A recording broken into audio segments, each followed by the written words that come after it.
दोस्तों day 21 CGPSC daily prelims question चलिए देखते हैं कौन से क्वेश्चन सॉल्व करने हैं आज। पहला क्वेश्चन 96 साइंस का क्वेश्चन है। Given below are two statements, one is labelled as assertion A and the other as reason R. Assertion A, a solution of table salt in a glass of water is homogeneous. Reason R, a solution having different composition throughout is homogeneous. Select the correct answer from the code given below. देखिए यहाँ पर क्या है कि solution की बात हो रही है। सॉल्यूशन क्या होता है? होमोजेनस सॉल्यूशन मतलब क्या होता है? उसका कंपोजिशन सेम होगा। अगर आप नमक को एक ग्लास में डाल देंगे तो आपको पता नहीं चलेगा कि इसमें नमक डला है या नहीं डला है, तो वो हो गया एक होमोजेनस सॉल्यूशन। तो ये एक सही है। और solution of table salt in a glass of water is homogeneous. Homogeneous का मतलब क्या होता है, या समरस जो बोलते हैं हिंदी में, इसका मतलब क्या होता है कि उसकी जो कंपोजिशन होती है वो यूनिफॉर्म होती है। ठीक है, वो एक ही टाइप का दिखेगा। अगर मान लीजिए एक ग्लास है और इसमें मैंने मान लेते हैं कि कुछ नीला सॉल्यूशन डाल दिया, ठीक है, इस प्रकार का, तो ये जो नीला सॉल्यूशन अगर डलेगा तो ये यूनिफॉर्म है, एक ही रंग का है, तो ये यूनिफॉर्म हो गया। अब मान लो इसी नीले सॉल्यूशन में कभी आपको कुछ इस टाइप से दिख रहा है, तो ये नॉन होमोजेनस सॉल्यूशन हो गया। तो सिमिलरली यहाँ पे क्या बोल रहा है कि a solution of table salt in a glass of water is homogeneous, जो कि सही है। A solution having different composition through out is homogeneous. Different composition through out is homogeneous नहीं, ये हेटेरोजेनस सॉल्यूशन हो गया। तो असर्शन ए हो गया राइट और आर हो गया फॉल्स। तो A is true but R is false. इसका आंसर आएगा B. Question number 97. Match list 1 and list 2 and select the correct answer from the code given below the list. Text दिया हुआ है, writer दिया हुआ है। रागमाला, रस कौमुदी, राग विवोद, चतुर्दंडी प्रकाशिका। मुझे कोई आइडिया नहीं है इसका, ना मैं इसमें कुछ लॉजिक लगाने वाला हूँ। I will just leave this question. मैं इस क्वेश्चन को छोड़ने वाला हूँ, तो इसको जाने दीजिए। Given below are two statement, one is labelled at assertion and reason. दो स्टेटमेंट है, एक असर्शन एक रीजन है।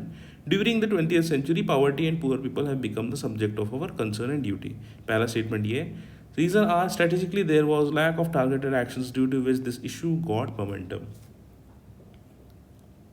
अब ये जो क्वेश्चन पूछा गया है ये इंडियन कॉन्टेक्स्ट में पूछा गया है कि 20वीं सदी मतलब 1900 में चालू होने वाले साल 1975 1980, नारा क्या आया? गरीबी हटाओ। ठीक है, तो यहाँ से ये वाला स्टेटमेंट तो सही लग रहा है। During the 20th century poverty and poor people have become the subject of our concern and duty. ये सही है, इसमें कोई भी दिक्कत नहीं है, तो इसको हम लोग सही मान लेते हैं, असर्शन ए को। दूसरा ये, strategically there was lack of targeted actions due to which this issue got momentum. क्या हो रहा था कि इनिशियल फेज ऑफ हमारा जो इंडिपेंडेंस थी उसमें हमने स्प्रिंकल डाउन इफेक्ट या डाउनवर्ड फिल्ट्रेशन थ्योरी पे ज़्यादा भरोसा किया कि अगर आप एक सेक्टर को डेवलप करते जाएंगे तो ऑटोमेटिकली गरीबी हटेगी। लेकिन ये वाला जो कॉन्सेप्ट था ये फेल होते हुए दिखाई दिया, क्योंकि पावर्टी इंक्रीज हो रही थी, तभी गरीबी हटाओ का नारा आया। तो दूसरा स्टेटमेंट भी सही है कि there was a lack of targeted action plan. तो इसमें क्या आ गया, असर्शन भी सही है और रीज़न भी सही है, एंड रीज़न जो है वो करेक्ट एक्सप्लेनेशन है ए का। तो इसका आंसर आ गया ए। 3 क्वेश्चन थे, तो इसमें हमने सेकंड ऑप्शन अटेम्प्ट नहीं किया है, बाकी दोनों ऑप्शन हमने अटेम्प्ट कर लिए। देखते हैं इससे क्या क्या आंसर है। 96 का बी जो कि सही हो गया है, 96 का बी इज़ करेक्ट। 97 का ए है, ए वाला ऑप्शन 3 4 1 2, मतलब रागमाला लिखी है पुंडरीक विठल ने, रस कौमुदी लिखा है श्रीकांत ने, राग विवोद लिखा है सोमनाथ ने, और चतुर्दंडी प्रकाशिका लिखा है वेंकट रमन ने। ठीक है, तो इसको आप कर सकते हैं। ये पूरे ही मेरे डोमेन के बाहर था सीजीपीएससी के, तो मैंने अटेम्प्ट नहीं किया क्वेश्चन। हो सकता है आप में से किसी को एक भी पता होगा तो आप अटेम्प्ट कर सकते हैं। 98 सिंपल है, यहाँ पे हमने देख लिया गरीबी हटाओ से रिलेट कर लिया, तो यहाँ से ये पर्टिकुलर ऑप्शन सॉल्व हो गया। वंस अगेन इस प्रकार के जो क्वेश्चन आएंगे इनको छोड़ना ही सही होता है, कि because these are very tough questions. कल के क्या क्या क्वेश्चन होंगे वो देख लेते हैं। देख लीजिए, डे दिया हुआ, इवेंट दिया है, सब घटना चक्र में दिया हुआ है। म्यांमार से पूछा गया है वर्ल्ड ज्योग्राफी, इन्वायरमेंट पूछा गया है, दिल्ली नेशनल कैपिटल रीजन ये दिया हुआ है, नाइटहुड, और साथ ही साथ बजट ऑफ उत्तर प्रदेश। इसको नहीं अटेम्प्ट करिएगा, इसको जाने दीजिएगा अगले क्वेश्चन को, 104 को। Which are the following coast is the largest tidal energy producing area in India.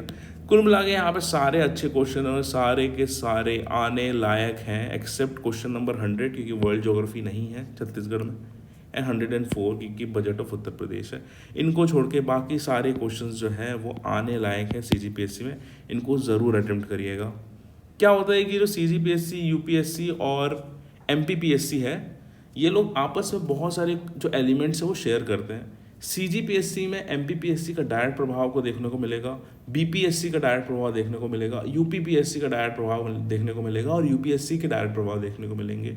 अभी जो एवोल्यूशन हुआ है छत्तीसगढ़ PSC का ओवर द ईयर्स, ये थोड़ा सा एनालिटिकल साइड ज़्यादा चले गया है, जहाँ पे जो सिंगल लाइनर जो क्वेश्चंस थे वो नहीं आ रहे हैं और अब इस टाइप के assertion, reason, match the column, option में कुछ कुछ दिक्कत, both 1 and 2 correct, 1 correct, 2 correct, neither correct, इस प्रकार के ऑप्शन सब धीरे धीरे आने लग गए हैं। एंड फ्यूचर यही है CGPSC का कि जितना पहले नॉलेज बेस्ड होता था उसमें आज नॉलेज और अप्रोच बेस्ड दोनों 50-50 हो गया है। और मेरी माने तो 70-30 हो गया है। अप्रोच 70% मैटर कर रहा है और आपका जो नॉलेज है वो 30% मैटर कर रहा है। तो इसको बहुत अच्छे से आप ध्यान में रखिएगा। पढ़ते सब है, कट ऑफ उन्हीं का क्लियर होता है जो एक एक्स्ट्रा स्टेप ले जाते हैं, और वो एक्स्ट्रा स्टेप ज्ञान से नहीं आता, वो प्रैक्टिस और लॉजिक से आता है। तो बार बार मैं अप्रोच पे फोकस कर रहा हूँ। साथ ही साथ आशुतोष ने बहुत अच्छा वीडियो डाला है निमोरा का, तो अगर आप चाहें तो निमोरा कैंपस किस टाइप से दिखता है, कैसी लाइफ होती है, क्या क्या एक्टिविटी होते हैं, तो बहुत दिन से लोग मुझे कह रहे थे। I am personally incapable of making such kind of videos. Ashutosh ने बहुत अच्छा वीडियो बनाया है, इसका जो लिंक है मैं अपने टेलीग्राम चैनल में मैंने ऑलरेडी डाल दिया है, आप चाहें तो उसको चेक कर सकते हैं और आशुतोष के चैनल में आप डायरेक्टली जाके उस पर्टिकुलर वीडियो को देख सकते हैं। अगले लेक्चर में हम लोग मिलते रहेंगे और आने वाले जितने भी फर्दर डिटेल्स हैं वो देख लीजिए आगे। दोस्तों, अगर आप CGPSC मेंस की डिटेल स्ट्रैटेजी जानना चाहते हैं, सातों पेपर के तीनों सेक्शन में मैंने किस प्रकार से डील किया था, मेरे पास्ट ईयर क्वेश्चन के एनालिसिस, मेरे नोट्स, मेरे आंसर राइटिंग की टेक्निक, तो ये पर्टिकुलर जो प्लेलिस्ट है स्टडी IQ में मैंने बनाया है, जहाँ पे हर सेक्शन का डिटेल 1 आवर का वीडियो है। इसको आप चेकआउट कर सकते हैं स्टडी IQ के एजुकेशन चैनल पे। इस QR कोड को स्कैन करके आप डायरेक्टली पहुंच सकते हैं मेरे टेलीग्राम चैनल पे, जहां मैं रेगुलर बेसिस पे कनेक्टेड रहता हूं स्टूडेंट से। साथ ही साथ आप सब्सक्राइब कर लीजिएगा इस चैनल को, ताकि इससे रिलेटेड इन्फॉर्मेशन या CGPSC से रिलेटेड जो भी इन्फॉर्मेशन है वो आपको मैं जल्दी जल्दी कन्वे कर पाऊँ। Last but not the least, अगर आप चाहें तो मुझे मेरे सोशल मीडिया हैंडल्स पे भी फॉलो कर सकते हैं। इस वीडियो सीरीज के साथ हम लोग कंटिन्यू करेंगे, तब तक पढ़ते रहिए। इजाज़त लेंगे आपसे। जय हिंद।